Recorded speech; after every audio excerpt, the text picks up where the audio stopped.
আসসালামু আলাইকুম প্রিয় বন্ধুগণ, যার সামনে আমার এই ভিডিওটা যাবে, আপনাকে একটা প্রশ্ন করি। আপনি কি 1972 থেকে 1975 পর্যন্ত বাংলাদেশের যত ইতিহাস পুরোটা কি জানেন?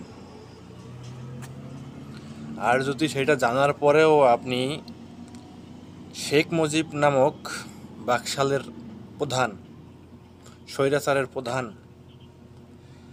হত্যার রাজনীতির জনক, বাংলার ইতিহাসে যেই শেখ মুজিব হত্যাযজ্ঞ চালিয়েছে, জাসদের 30,000 নেতাকর্মীকে সে হত্যা করেছে, তার উত্তরসূরি শেখ হাসিনা বাংলার ইতিহাসে যত ছাত্র মেরেছে, যত বিরোধী দলীয় নেতাকর্মীকে মেরেছে, গুম করেছে, জেল খাটিয়েছে, যত আলেমকে সে মেরেছে, এই সকল ইতিহাস জানার পরও আপনার যদি মনে হয় যে না, আপনি আওয়ামী লীগ করবেন, তাহলে বুঝবো আপনি বাংলাদেশের একটা বোঝা, আপনার মাথার ভিতরে কিছু নাই। আমি সাথে আর একটু যোগ করতে চাই।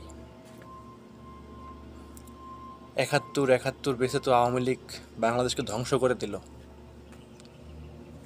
71-এ কি আমরা স্বাধীন হয়েছি? আপনার কি মনে হয় 71-এ কি বাংলাদেশ স্বাধীন হয়েছে? আমার মনে হয় না। 71-এ বাংলাদেশ স্বাধীন হয়েছে পাকিস্তান থেকে, কিন্তু ইন্ডিয়ার হাতে জিম্মি হয়েছে। আমার এই বক্তব্যের এই পর্যন্ত যখন আপনি এসেছেন, তখন বলি, আরেকটু বলি, বাংলাদেশ থেকে আওয়ামী লীগ যেভাবে নিশ্চিহ্ন হয়েছে, আগামী 50 বছরেও আওয়ামী লীগের আসার কোনো সম্ভাবনা নাই।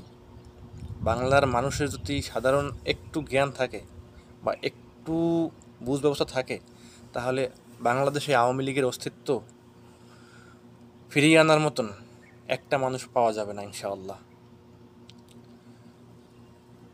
আর আওয়ামী লীগের কর্মকাণ্ড জানার পরেও আপনারা যারা আওয়ামী লীগকে সাপোর্ট করেন, ভাই, এই 2 দিনের দুনিয়ায় আজ আছি কাল নাই, হিসাব কিন্তু দিতেই হবে আমাদের।